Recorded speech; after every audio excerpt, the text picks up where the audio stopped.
ইকরা আছে, ইকরার মতো হাজারো দুঃখ কষ্ট, তার চেয়েও বেশি দুঃখে গড়া জীবন তাদের। তারা হচ্ছে ইকরার মতো এরকম ভুল সিদ্ধান্ত কিন্তু নেয়নি। এই যে একটা বৃদ্ধ মার মতো দেখতে পাচ্ছেন, উনি হচ্ছে, ওনার স্বামী নেই, ওনার 2টা ছেলে আছে, সেও কিন্তু খবর নেয় না, খোঁজ খবর নেয় না, কিন্তু উনি মানুষের কাছে হাত পেতে পেতে খেয়ে তার জীবনটা কাটিয়ে দিচ্ছে ছেলে মেয়েদের দিকে তাকিয়ে। সেই ছেলেরাও হচ্ছে তার খবর নেয় না।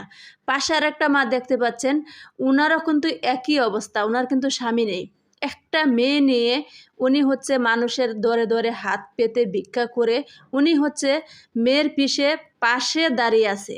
তো চিন্তা করেন, হাজারো ইকরা কিন্তু বাংলাদেশে রয়েছে, কিন্তু তারা যদি ইকরার মতন এরকম ভুল সিদ্ধান্ত নিত, তাহলে প্রত্যেকটা ঘরে ঘরে কিন্তু ইকরাগুলো হারিয়ে যেত।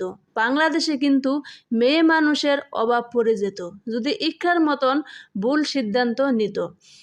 যদি ইকরা ঘর থেকে বের হয়ে দেখতো পৃথিবীর আলো বাতাস, দুঃখে কষ্টে ভরা জীবন মানুষগুলো, দেখেন আরেকটা বাবা, বৃদ্ধ বাবা, ওনার কিন্তু পা নেই, পায়ের কিন্তু সমস্যা, লাঠি দিয়ে হাঁটতে হয়, ওনারও কিন্তু একটা জীবন, দুঃখে কষ্টে ভরা জীবন মানুষের, সেসব মানুষগুলো কিন্তু ভুল সিদ্ধান্ত নেয় না।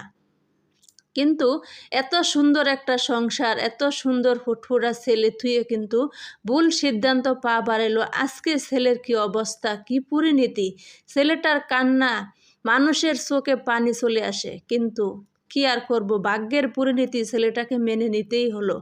ছেলেটা যদি 1000বার মাকে ডাকে, একবারও কিন্তু মার চেহারা দেখতে পাবে না। ভাগ্যের পরিণতি মানুষকে কোন দরজায় দাঁড় করায়, কোন পরিস্থিতিতে মানুষকে নিয়ে আসে, কেউ কখনো বলতে পারবে না। ইকরা কোনোদিন জানতো না যে সে এমন সিদ্ধান্ত নিয়ে চলে যাবে। রিজিকও কোনোদিন ভাবতো না যে তার এই বয়সে তার মা হারাবে, বাবা থেকেও কিন্তু তার পাশে কিন্তু বাবা নেই। কিন্তু এরকম সিদ্ধান্ত কখনোই কেউ নেবেন না। সন্তান যেমনই হোক, স্বামী যেমনই হোক, স্বামীকে ফেলে দিবেন, সন্তান বুকে আগলে ধরে বেঁচে থাকবেন, কারণ একটা মা ছাড়া সন্তানের পৃথিবীতে